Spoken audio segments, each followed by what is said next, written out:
Cylinder. देखो हाथ तो लगाऊंगा नहीं मैं, क्योंकि भाई गर्म हो रहा होगा पूरा।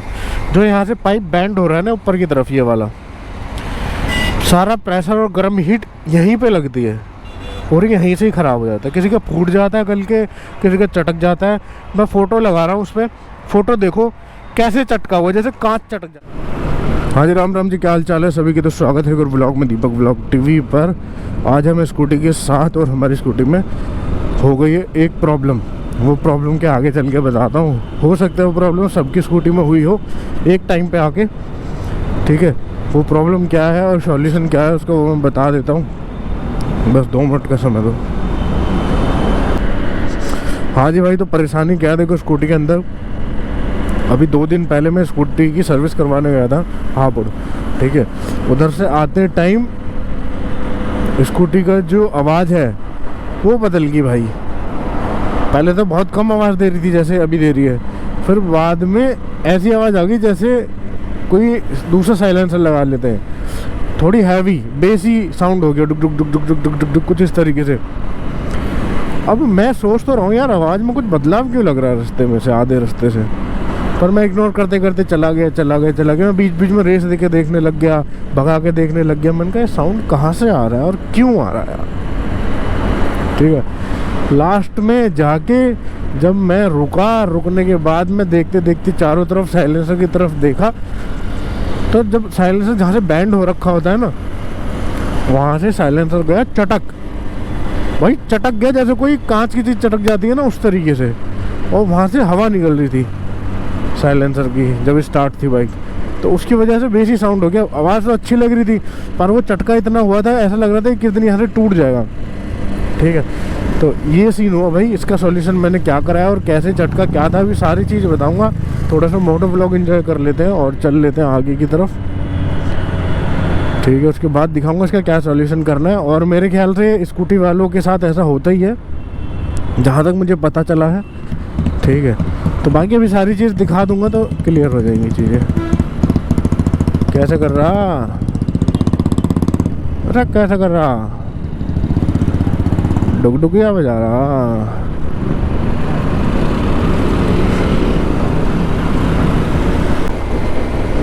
तो भाई यहाँ रुकूंगा मैं साइड में, क्योंकि यहाँ पे जगह है भाई, है ना। साइड में रुकने के बाद आप सबको दिखाता हूँ साइलेंसर का क्या हाल हुआ है एक्टिवा की का, और क्या करना है उसका फिर। और लगभग सभी के साथ ऐसा होता होगा, क्योंकि जो भी मेरे स्कूटी में कांटेक्ट वालों की थी ना, वो बोल रहे हैं कि भाई हमारा भी हो चुका है काम। तो उसको देख के लगा ये कॉमन प्रॉब्लम है और ये होनी है, और ये सर्दियों के टाइम पे ही होता है। तो अभी दिखाता हूँ उनको। ये गए रुक, देखो ये साइड एरिया, यहाँ पे कोई गाड़ी वाड़ी नहीं आती। तो भाई लोग, ये रहे हम, और ये रही स्कूटी, और ये रही स्कूटी का सिलेंडर। देखो हाथ तो लगाऊंगा नहीं मैं, क्योंकि भाई गर्म हो रहा होगा पूरा। जो यहाँ से पाइप बैंड हो रहा है ना ऊपर की तरफ, ये वाला सारा प्रेशर और गर्म हीट यहीं पे लगती है और यहीं से ही ख़राब हो जाता है। किसी का फूट जाता है गल के, किसी का चटक जाता है। मैं फ़ोटो लगा रहा हूँ उस पर, फ़ोटो देखो कैसे चटका हुआ, जैसे कांच चटक जाता है। और सारा यहाँ से ऐसे पीछे से सारा भाई, उसकी वजह से आवाज़ आ रही थी ख़राब, ठीक है। अब चाचा के पास भी है स्कूटी, उनके साथ भी यही हुआ, मेरे साथ भी यही हुआ। तो जब मुझे पता चला उनकी स्कूटी में होते ही ऐसा, तब मुझे शांति पड़ी कि चलो मेरा ही सिलेंडर ख़राब नहीं हुआ है, ये सबका ही होता है, ठीक है। इसका क्या सॉल्यूशन है भाई, 20 रुपये लेगा, वेल्डिंग वाले पे जाना, वेल्डिंग मरवा देना। अब जो ये वेल्डिंग अजीब सी लग रही है ऊपर को निकली हुई, इसको घिसना मत। बहुत सारे लोग इसको घिस देते हैं जिससे कि शार्पनेस आ जाए, थोड़ा क्लीन दिखे, अच्छा दिखे।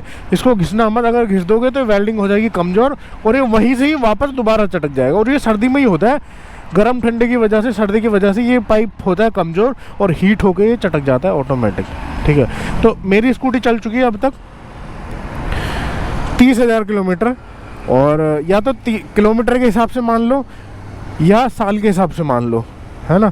जिसकी स्कूटी पुरानी हो गई है और कम किलोमीटर चली, उसका भी ख़राब होना है, और जिसकी स्कूटी को टाइम कम हुआ और चला दी ज़्यादा किलोमीटर, उसका भी यही हाल होना है। तो भाई ये प्रॉब्लम है। इसका सॉल्यूशन सिर्फ 20 रुपये की वेल्डिंग है, और इसकी घिसाई करना मत, कभी वहीं ग्राइंडर से इसे घिसवा दो वेल्डिंग वाले से, या घर आके खुद घिस दो किसी पत्ती से या कैसे भी, तो ये वीक हो जाएगा। इसको ऐसे ही रहने दें कृपया करके, वरना दोबारा ख़राब हो जाएगा। और ये नया साइलेंसर आता है महंगा, ठीक है, चलाने के लिए मैं इसको ऐसे भी चला सकता था क्योंकि आवाज़ इसकी बहुत बेहतरीन आ रही थी, पर टूटी फूटी चीज़ चलानी नहीं चाहिए, है ना। दूसरी बात,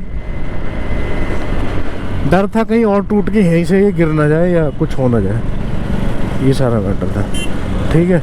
तो जिसके साथ भी ऐसी प्रॉब्लम हो रही है, चटक जाए, तो घबराए ना बस 20 रुपए की वेल्डिंग करवानी है।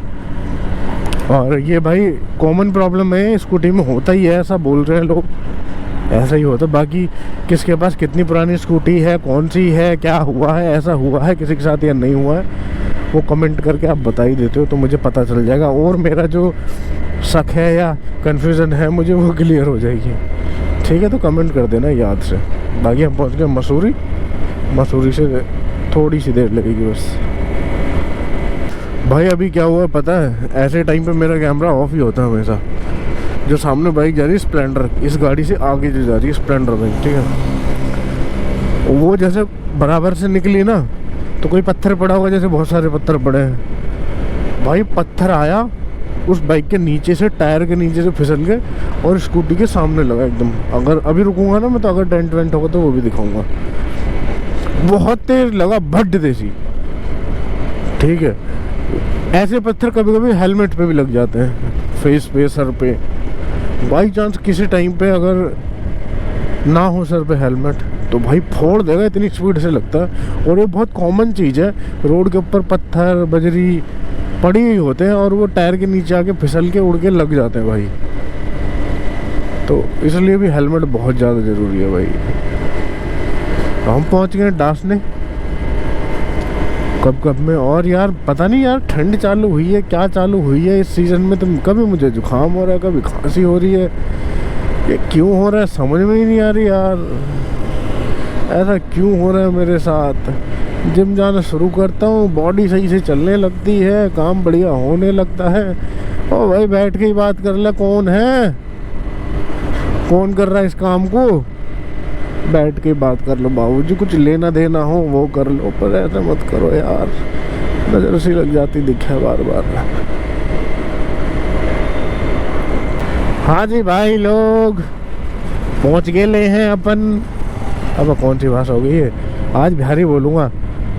पहुँच गई बा अपनी डेस्टिनेशन, बा पहुँच गई बा, मिलेंगे ले बा नेक्स्ट वीडियो में बा,